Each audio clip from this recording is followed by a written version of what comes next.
let's make a cup of tea first. I'm going to use my pretty mug. Okay, while the water's boiling, we're going to talk about beauty. And it's not just about how we look, it's also about music and nature and kindness, you name it. Even the crows agree. But sometimes we get caught up trying to look perfect, right? Like, you know, when I put on my makeup, or when you put on your makeup and dye your hair, or even consider surgery to change how you look. But guess what? Real beauty is about being ourselves, flaws and all. So I recently had a conversation with my friend from Elgin, Illinois. And it was primarily, we were talking about the nature of beauty and its implications. Now you see, not every day do I do my hair and makeup. In fact, this might be one of the very few times you will witness me done up. Personally, I've never been one for regular hair maintenance, hence this is a real spectacle. And it's only just tied up. A while ago, I tried henna treatments in my hair and as an experience as intriguing as applying what looks like and smells like cow's dung on one's hair, its smell lingered for days, and I can't do it. I can't bring myself to do it.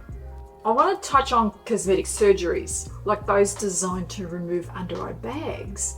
And it got me thinking, when did we become so comfortable about altering our natural faces in the pursuit of what is perceived perfection? And I confess, I've had Botox in the past twice, and I've had fillers. That was it in the past. I'm talking about 10 years ago. So did that give me the results that I wanted? Not quite. And honestly, I don't plan on spending my hard-earned money every few months for touch-ups. I think that's madness. That's me. That's just my opinion. And that was a time, and the reason why I did that was because my dermatologist informed me that a couple of things. One was my nose was crooked. I had crow's feet and wrinkles. I had discolored skin. And, you know, I had to fix these because he's a dermatologist and it's his business to make sure that you keep going back to get things done. Because this is what he said comes to a woman my age. Now, granted, I was 40 years old. I wasn't even 52 like I am today. But I took his advice on board back in my 40s because I was like, well, you know, he's a professional. He knows what he's talking about. But I was not aware of my crooked nose. Now, for those who don't know me very well, I was hit by a car when I was a toddler. And I had this crooked nose as a result of that ever since. I mean, I was lucky to get out of it alive. I was literally 2 years old at the time. But this is what happens when you get flung in the air and your face hits a curb. So the question begs is, whose ideal of beauty standards are we living by? Are we living by the celebrities who have time and the money and the means to do this on a continuous basis? Or are we following our own inner guidance, like our uniqueness? So needless to say, the dermatologist convinced me to go and get my nose done. So I booked and I paid in full for my operation. And a week prior, I started getting anxious and scared and fearful. And 2 days before my surgery, I was literally having a full-blown anxiety attack. When I was having that anxiety attack, it wasn't because I was going under the knife. It was mainly because I kept thinking to myself, why am I doing this surgery? Am I doing it because I'm appeasing this dermatologist who's telling me that I'm imperfect? Did I really take what he said on board to be gospel truth? Am I doing it because I need to fix a problem, like I can't breathe at night? So you see, oh, that's hot. Hang on a minute.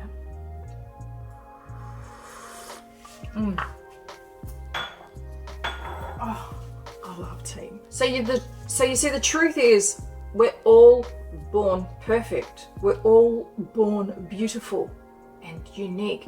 And you know, expressing that beauty is different for each and every one of us. Sure, if you have a disfigurement or something that you are uncomfortable with and changing it makes you happy, then by all means do it. I'm not saying no, not to. But don't get conned into procedures just because everyone else is doing them. And it's the new thing now. Yes, my face is saggy, but that's my genetic heritage. Should I spend my life trying to defy gravity? Probably not. But honestly, I'd rather not spend my time sitting in a doctor's office. I don't know about you. But remember, you are beautiful because you are unique. There's only one of you. There's never been anyone quite like you before, and there will never be anyone like you ever again. So why do you aspire to look like everyone else? You see, true beauty lies in your confidence and self-love. You see, I adore my grey hair. If anyone has an issue with that, it's their problem. It's not mine. The same goes for the bags under my eyes, the saggy cheeks, my crooked nose. Now, my weird eyes. I have one eye bigger than the other. Now, if you can't appreciate my natural beauty, that's your problem.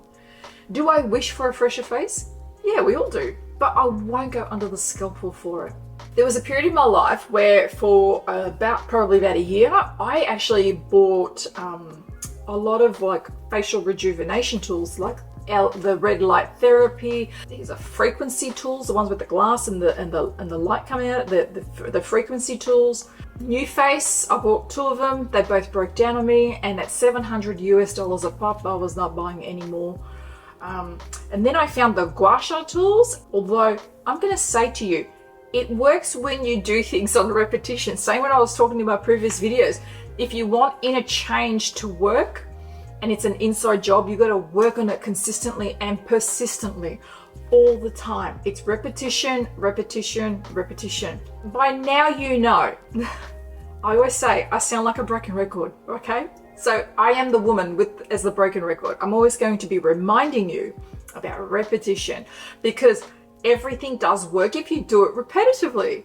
So it did work. My skin looked better. I looked fresher, doing LED therapy every single, 3 or 4 times a week.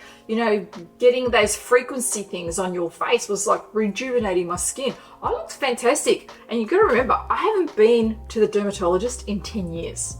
So everything worked. And I'm telling you now, I'm going back into doing my gua sha because I noticed a difference. And guess what? I don't have to buy expensive tools. I don't have to buy expensive equipment. I don't have to go under the knife. I don't have to get injectors and fillers and stuff.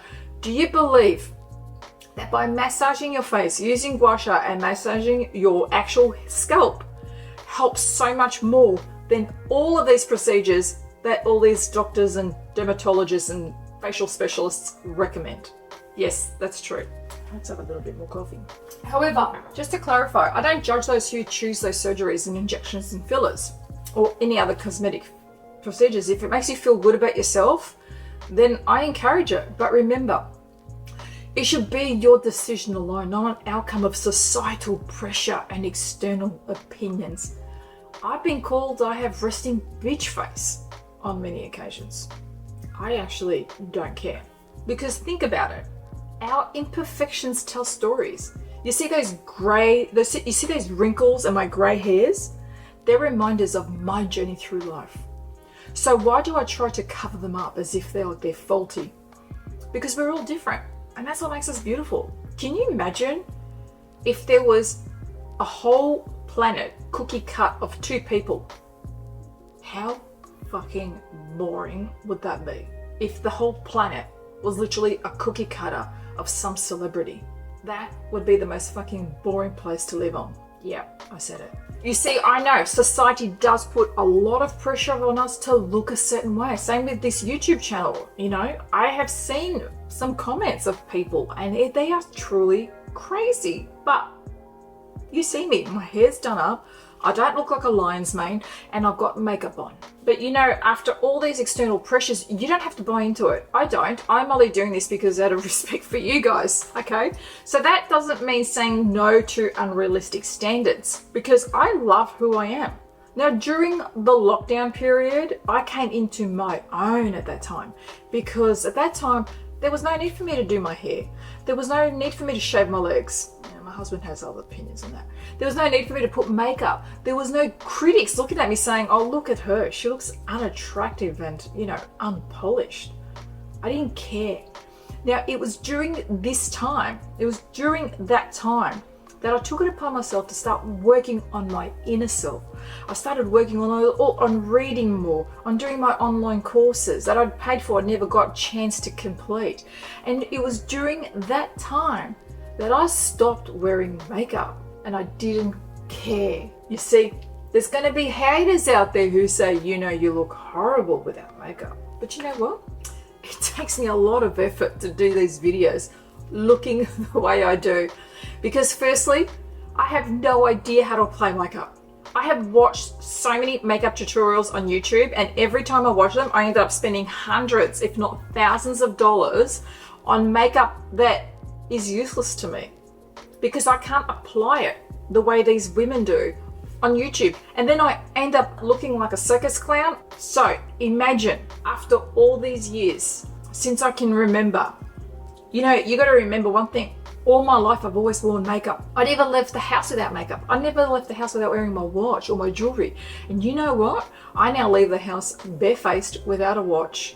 It's time to make a choice for yourself. What is it that you want? I don't need to impress anyone but myself. You don't have to let yourself go.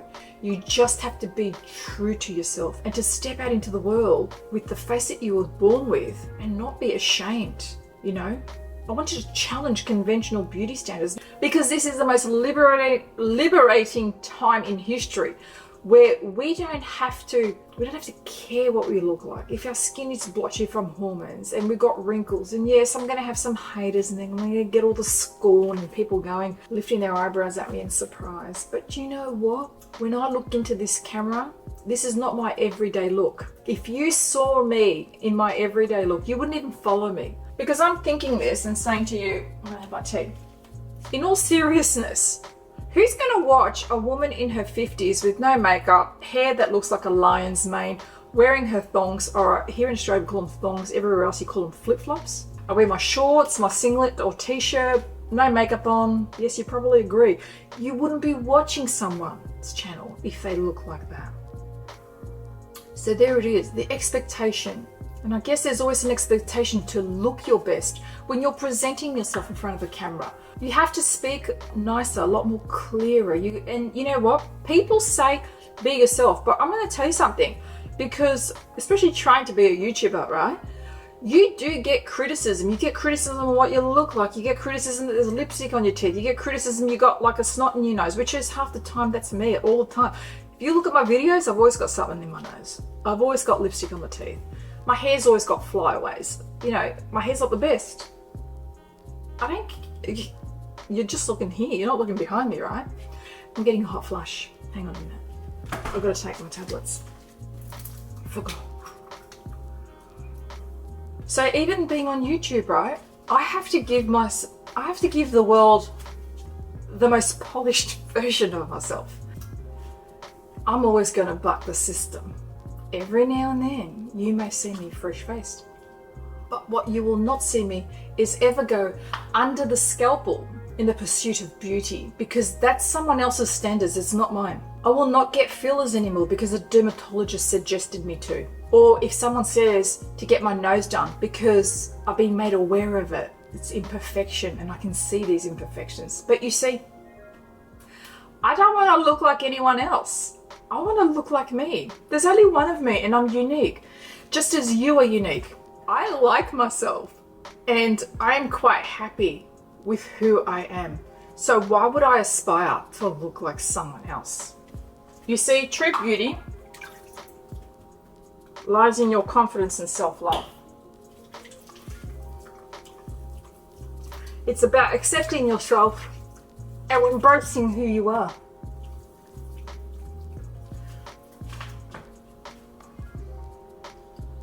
So let's ditch the makeup from time to time and show the world our true selves.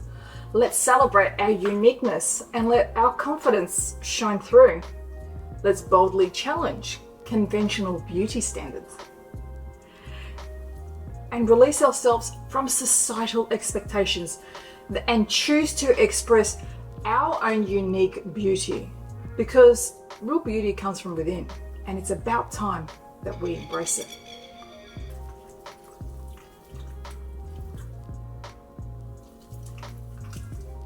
So if you liked me being raw, completely unfiltered, barefaced, and taking it all off, in the name of liberating yourself from putting on this war paint, ladies, I highly suggest that you do this. It is so nice to actually breathe. I don't know if I've got anything on my nose. Probably do. So,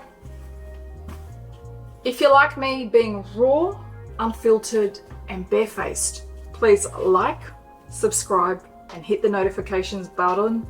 I shall see you in my next video. Have a fabulous day. And remember, you are so worthy. You are so loved. And you are so much more than just enough. I love yous.